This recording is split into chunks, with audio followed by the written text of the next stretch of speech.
Assalamualaikum warahmatullahi wabarakatuh. Perkenalkan, nama saya Revan Utama. Di sini saya akan mempresentasikan mengenai paper yang saya rancang untuk memenuhi tugas UAS, yaitu dari mata kuliah Kapitas Delta Metode Penelitian. Paper yang saya rancang memiliki judul yaitu Optimalisasi Klasifikasi Head Speech Berbahasa Indonesia melalui ekstraksi fitur dan tuning SPM. Penelitian ini merupakan studi eksperimental faktorial TF-IDF versus Word2Vec dan juga parameter default versus tuning pada support vector machine untuk deteksi ujaran kebencian di Twitter berbahasa Indonesia. Untuk latar belakangnya, saya mengambil dari masalah nyata yaitu ujaran kebencian menyebar cepat di media sosial dan sulit dimoderasi secara manual. Kemudian tantangan bahasa. Bahasa Indonesia sendiri ada yang informal dan juga penuh slang. Seperti ada yang memakai singkatan dan juga campur dengan kode yang tidak terdapat di kamus baku. Kemudian saya memakai dataset rujukan yaitu dataset Ibrahim dan Budi pada tahun 2019 yang memiliki 13.169 tweet beranotasi dan juga tervalidasi lintas studi multibahasa. Dataset tersebut memiliki sebaran yaitu 7.608 non-hate speech atau 57,8% dan 5.561 hate speech atau sekitar 42,2%. Selanjutnya untuk research. Posisi penelitian saya di antara studi terdahulu yaitu di sini ada penelitian dari Al-Zarani dan kawan-kawan. Meneliti Inobert hyperparameter tuning dengan akurasi model mencapai 81,38%. Mereka menggunakan transformer yang mahal secara komputasi. Kemudian ada Chong dan Shah tahun 2022 menerapkan SPM plus grid search tuning konsisten. Hasilnya konsisten unggul atas naive Bayes. Domainnya sentimen, jadi bukan head speech penuh. Kemudian ada Fata dan kawan-kawan di tahun 2024.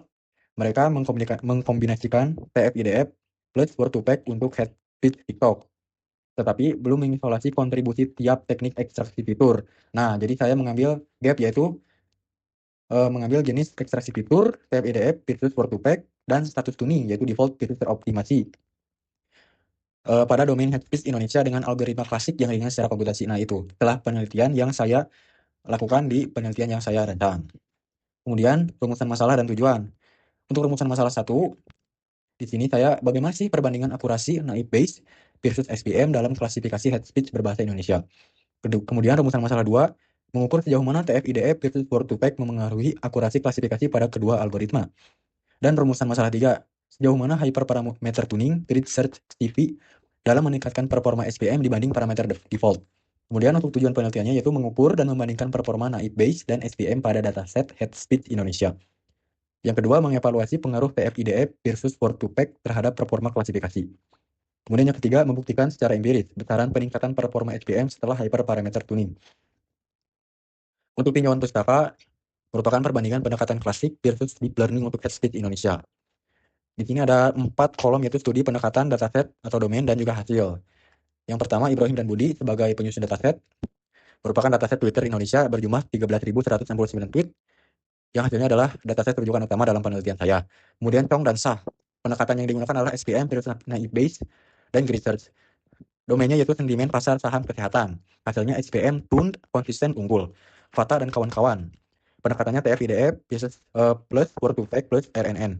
Domainnya itu ulasan TikTok Indonesia. Hasilnya fitur frekuensi kata efektif. Kemudian Al-Zarani dan kawan-kawan. Pendekatannya Inobert plus tuning. Domainnya head speech multilabel. Menghasilkan model dengan akurasi 81,38%. Nah, penelitian saya, pendekatannya SPM faktorial, fitur, dan tuning. Domainnya atau dataset yang digunakan adalah Twitter Indonesia dengan 13.129 tweet. Merupakan hasil cleaning sebelumnya.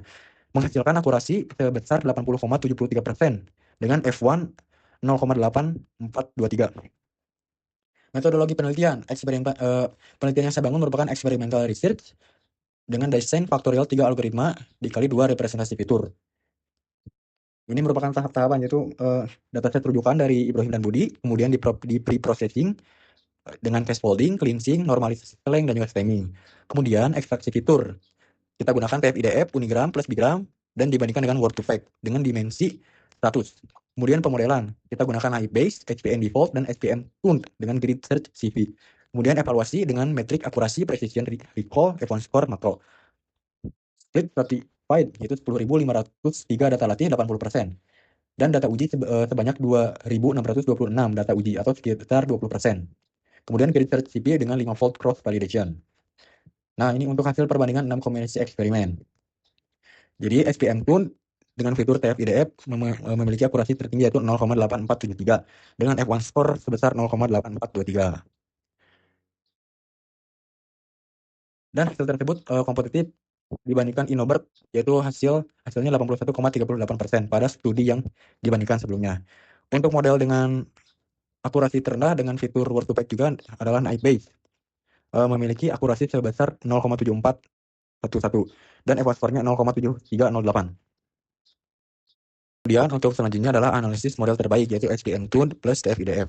Di sini HPM Tune memiliki classification report besar 0,85 untuk akurasi, 0,87 untuk F1 score non HH dan 0,81 untuk F1 head speed.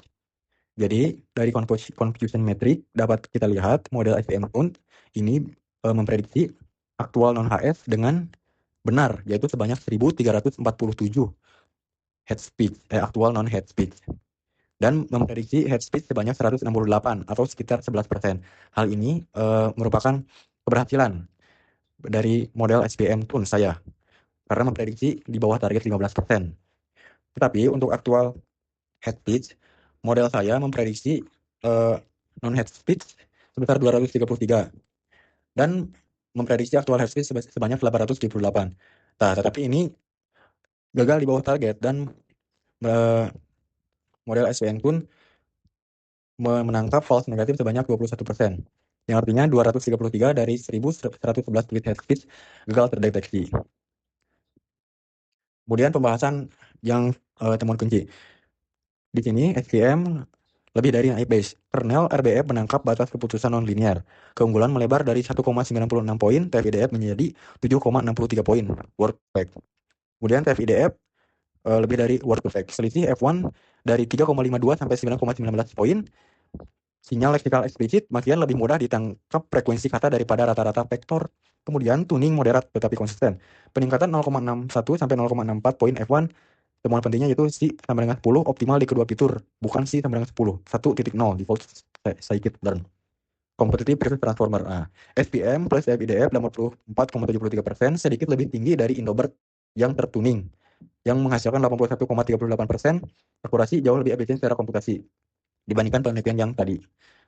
Kemudian kesimpulan dan kontribusinya. Kesimpulannya, model yang saya latih dan evaluasi yaitu SPM Tune plus FIDF dengan C sama dengan 10, kernel sama dengan RBF, dan gamma sama dengan scale. Memiliki akurasi terbaik sebanyak 84,73% dengan F1 score makro 0,8423. Menjawab 3 rumusan masalah yaitu SPM konsisten unggul atas naik base. PFIDF konsisten unggul atas word to pack. Hyperparameter tuning meningkatkan performa secara terukur meski moderat. Kemudian kontribusi utama, desain faktorial yang mengisolasi kontribusi ekstraksi fitur versus tuning secara terpisah belum banyak dilakukan pada domain head speech Indonesia.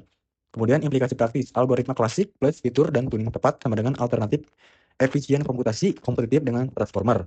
Cocok untuk sistem moderasi skala terbatas sumber daya.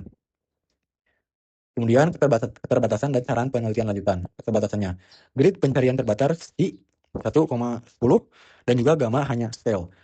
Lalu word to pack dilatih hanya dari korpus penelitian yaitu 10.503 data uji Twitter, bukan pre-train embedding skala besar. Kemudian evaluasi menggunakan single train test split, belum nested cross validation. Itu keterbatasan penelitian yang saya lakukan. Kemudian saran penelitian lanjutan yaitu perluaslah rentang hyperparameter C hingga 100 dan gamma bervariasi eksplisit. Kemudian gunakan pre-train word embedding bahasa Indonesia berskala besar. Kemudian terapkan nested cross validation untuk estimasi performa lebih robust.